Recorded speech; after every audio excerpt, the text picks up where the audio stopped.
Guys, welcome back to my channel. In today's video, we're going to be discussing pericardial tamponade. First, let's talk briefly about the anatomy of the pericardial cavity.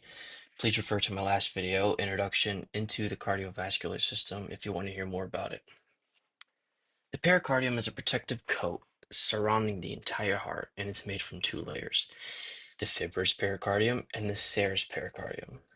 The fibrous pericardium is made from dense connective tissue, which makes this tissue difficult to remove, while the serous pericardium is made from simple squamous epithelium. Now remember that the two layers of the serous pericardium are the visceral pericardium and the parietal pericardium. Together, both are going to form the pericardial cavity. The pericardial cavity is the space between the serous pericardium that contains serous fluid that is meant to reduce friction between the layers during each heartbeat. This is a picture of the heart. If I can please direct your attention to the top left, we can see the serous pericardium runs continuously and is in between, and in between we have a space that is filled with fluid. So right here, this is where the serous fluid is located. Some causes of pericardial tamponade are blunt trauma, which could be a car accident or even a fall, or penetrating trauma, which is a stab wound or maybe even a gunshot wound. Pericarditis can also cause a pericardial tamponade because in infections, which in this case, a pericarditis is infection of the pericardium. It could be any one of the three layers. In infections, we have an immune response, which can lead up to a buildup of pus. This pus could enter the pericardial space, which could possibly cause a tamponade. And cancer is also a possible cause of pericardial tamponade. Now, these are not the only causes. There are many more. What is a pericardial tamponade? Well, this is where an excess amount of fluid enters the pericardial cavity of the heart and causes the heart to be compressed. Now, why is this an issue, you ask? Well, when the heart is compressed, this leads to three things: decreased preload, which leads to a decrease in stroke volume, which all lowers cardiac output. Okay. Now, here I have three definitions. Cardiac output is the amount of blood pumped by your heart per minute, and the equation for this is stroke volume times heart rate. Heart rate is the amount of beats per minute. Stroke volume is the amount of blood that is pumped per heartbeat, and the equation for that is N diastolic volume minus N systolic volume, and that gives us stroke volume. End diastolic volume is simply the amount of blood in the ventricle prior to contraction, okay? And systolic volume is the amount of blood in the ventricle after the contraction.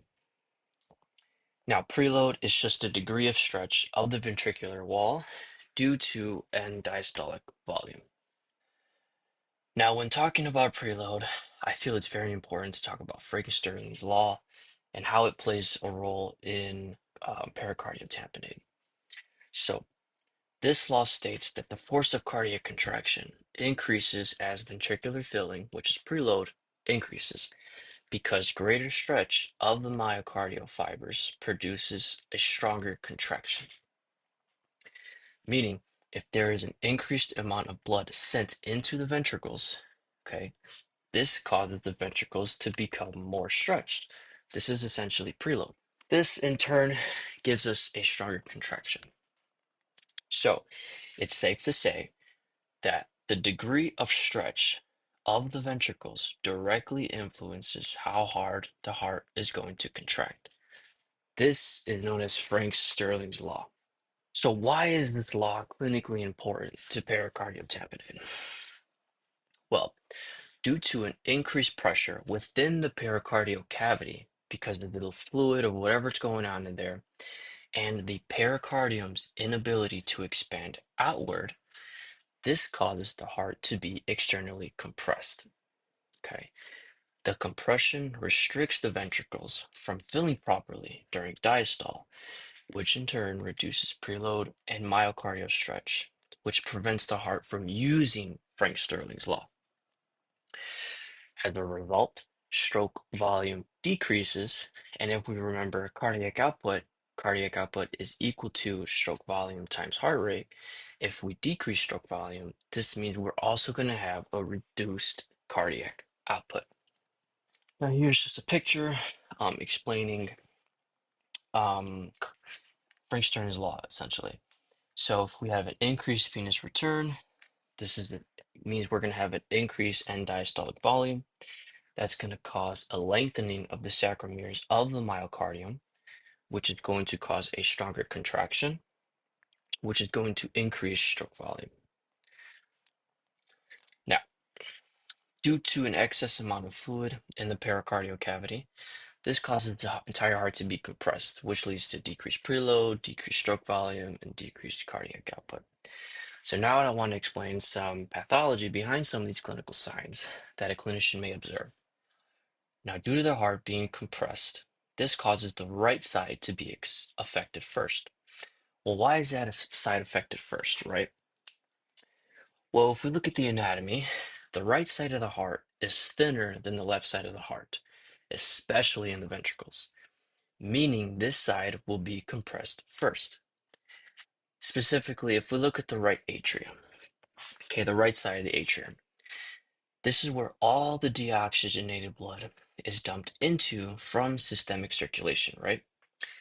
So this impaired filling of the right ventricle causes the blood to back up into the right atria, which increases atrial pressure. This increase in the pressure in the atria due to blood being backed up gives us one of our major clinical signs of a pericardial tamponade, which is known as jugular venous distension, okay? Which is known as JVD. It's the same thing. Another clinical sign is muffled heart sounds. Now, this is simply due to the accumulation of fluid within that pericardial cavity that causes the heart sounds to be muffled when you go to listen. Furthermore, we already know pericardial tamponade causes the heart to be compressed, which lowers preload, stroke volume, and ultimately cardiac output. This drop in cardiac output specifically causes a drop in blood pressure as well.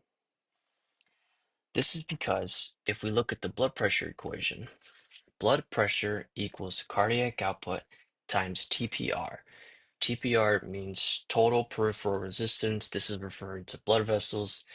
We're going to talk about this in another video, but specifically cardiac output drops, which means the blood pressure is also going to drop, which gives us another sign of a pericardial tamponade, which is known as hypotension. Now, these three manifestations I just reviewed, hypotension, jugular venous distension, and muffled heart sound, are known as Beck's triad. One last pathophysiology I want to go over is how your body tries to compensate and how this may present in a patient. Your body tries to compensate for a drop in cardiac output by increasing the heart rate. Because remember, cardiac output equals heart rate times stroke volume. Now, we already know for sure that stroke volume is going to be affected and it's going to drop. This is going to drop cardiac output. So, in order for your body to maintain a certain cardiac output, a certain perfusion for your body, okay, it's going to raise the heart rate, which gives us another clinical sign, which is going to be tachycardia.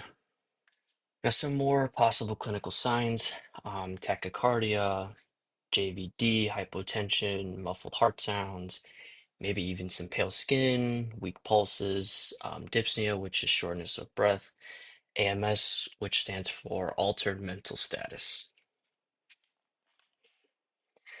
As for treatment options, the only known option to my knowledge is what's known as a pericardiocentesis. This is where removal of fluid from the pericardial space using a needle or catheter. Now, this is usually done in a controlled setting, ER, maybe even surgery. Lastly, I want to conclude this video by discussing the difference between a pericardial effusion and a pericardial tamponade.